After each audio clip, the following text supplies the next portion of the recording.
čas se je 11 učencev odpravilo v Galilejo na goro, kamor jim je bil Jezus naročil. Ko so ga zagledali, so se mu do tal priklonili, nekateri pa so dvomili. Jezus je pristopil in jim spregovoril: Dan nam je vsa oblast v nebesih in na zemlji.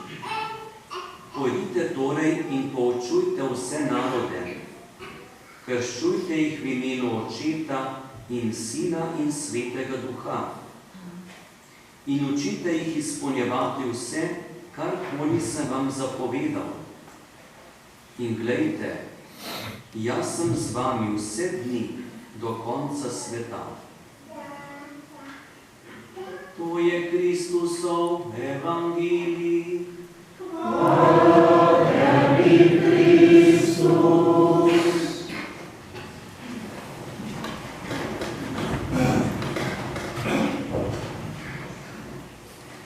Brati in sestre, sam čutim, da odkar je človek na tem svetu, je bitje, ki išče presežnost in tudi zaznava, da obstajajo stvari, več kot jih človek lahko prime, sliši, vidi in občuti. To je duhovni svet. In tako je že toliko stoletij, lahko rekli, bi tudi tisočletij nazaj, v človeku vzniknila vera. In človek je s svojim razumom spoznaval stvari, je tudi začutil, stvari so presežne. Stvari so tudi v taki obliki, ki jih ne razumem, pa lahko obstajajo. Moja pamet ni vsemogočna, da bi se obsegla, in so lahko stvari, ki me presegajo. In tako so ljudje po razumu začeli oblikovati različne oblike češčenja svetega, Božjega, in tako so nastale različne vere na tem svetu. Če pogledamo 2000 let pred Kristusom, tako okvirno, po očetu Abrahamu, pa je ena velika sprememba, ko se je tako izrazito pojavila vera v enega Boga.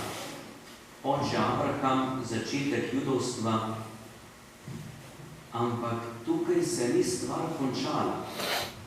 To, da je Abraham in rod po njem sledil veri enega Boga, je zelo razumska, tudi logična odločitev človeka. Ker ko se stvari delijo na več stvari, potem se vedno primerja. Človek vedno primerja, kdo je prvi, drugi, tretji, na katero mesto postavimo. Kako je med nami po človeškem življenju tako hitro postavljanje nekih meril. In tudi človeška družba je oblikovana. Vedno so bili vladarji, kralji, oblastniki, najvišje mesto, potem drugi odločevalci, potem pomembnejši ljudje v kraju in preprosti ljudje. Vse po neki hierarhiji. In če ne bi prišlo do rojstva Jezusa Kristusa, do njegovega oznanjevanja, bi ostali še vedno ljudje v enakem občutju in iskanju Boga, kot so bili pred 2000 leti, pred Kristusom. Tukaj pa se zgodi ena stvar, ki nas, kristjane, dela popolnoma drugačno od drugih vernikov, tudi od tistih, ki priznavajo enega Boga. In krščanska vera je edina vera, ki je nemogoče, da bi jo oblikoval človek. Zato, ker ne gre s človeškim razumom, ne s poznanjem, ne z občutjem, ampak gre mimo tega. Kako lahko nekdo po svoji človeški izkušnji trdi, en Bog je, ampak živi v 3 osebah. Če porečemo številko 3 osebe, tako gremo na matematiko, ki je neka znanost, ki jo človek prepoznava, čuti, opazuje. In že majhen otrok v šoli se uči številke in začne s pisanjem 1, 2, 3, 4 in ima izkušnjo iz življenja. Kaj pomeni, če sta tukaj dva človeka, trije, ali če ni nobenega? To so človeške izkušnje in tako močno mi ostaja v spominu beseda našega ljubljanskega nadškofa, ko pravi: mi smo sposobni iz lastnih izkušenj življenja prepoznavati izredne zakonitosti tega sveta. Kam vse je človek prodrl s svojim razumom? Kaj vse smo odkrili na osnovi znanosti, matematike, fizike, drugih znanosti? Pri Bogu pa kljub veličini človeškega spoznanja je veličina človeka takrat. Ne kot človek skuša razumeti način Božjega življenja. Ne, človek je velik takrat, ko je sposoben počastiti Boga. Mi nismo sposobni razumeti Boga. Smo pa sposobni počastiti Boga.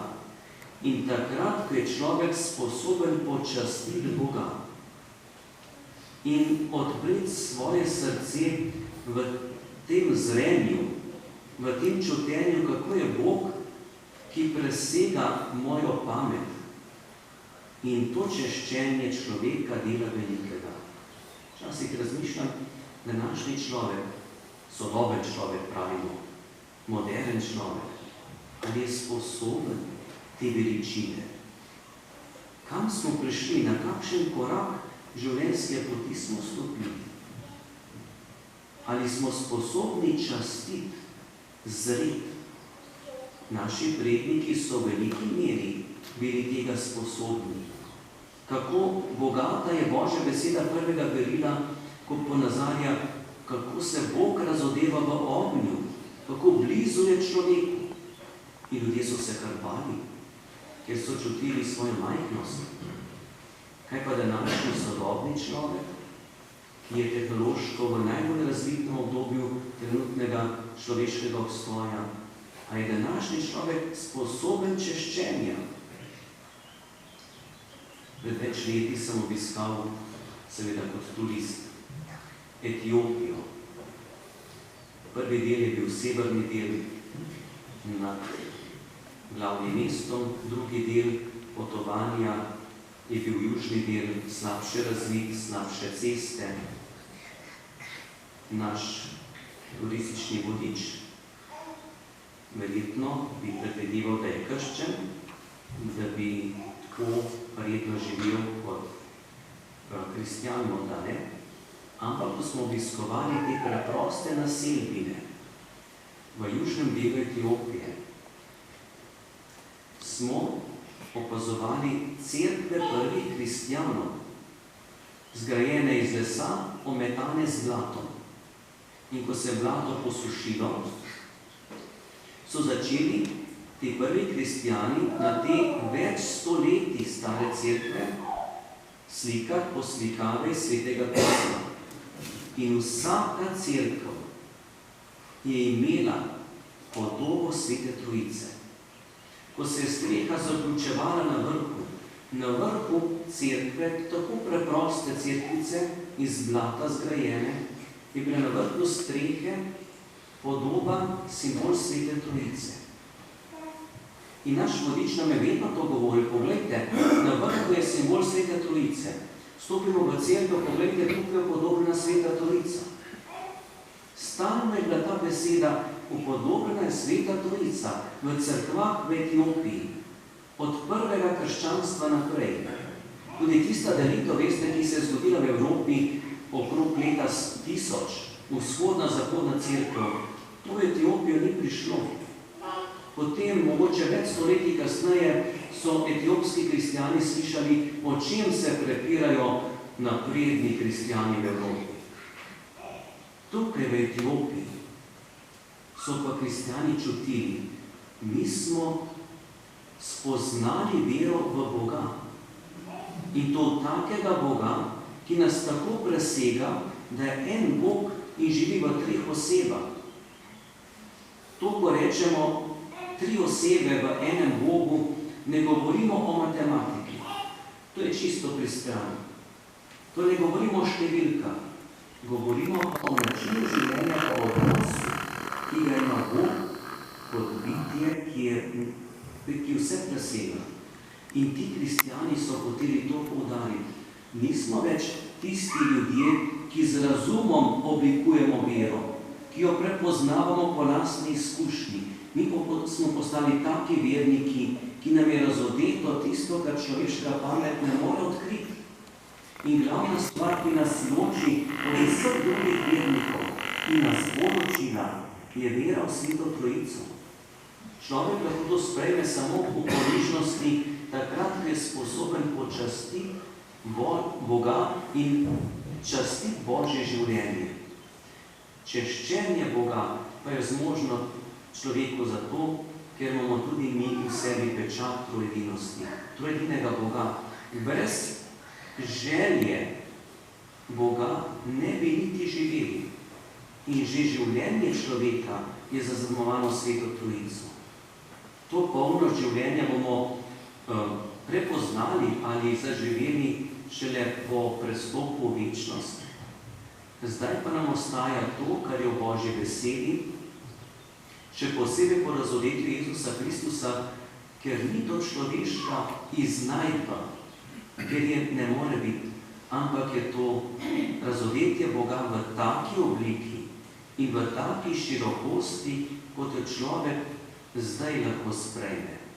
Več kot to nas presega in več kot to ne moremo doumeti.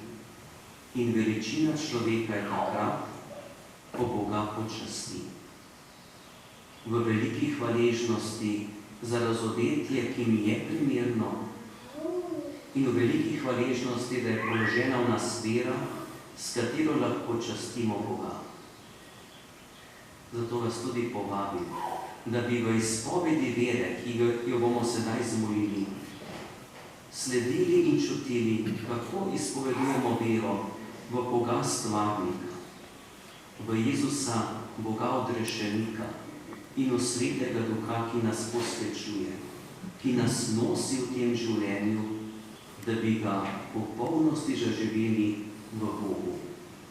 Zato v veliki hvaležnosti in ponižnosti srca izpovejmo vero.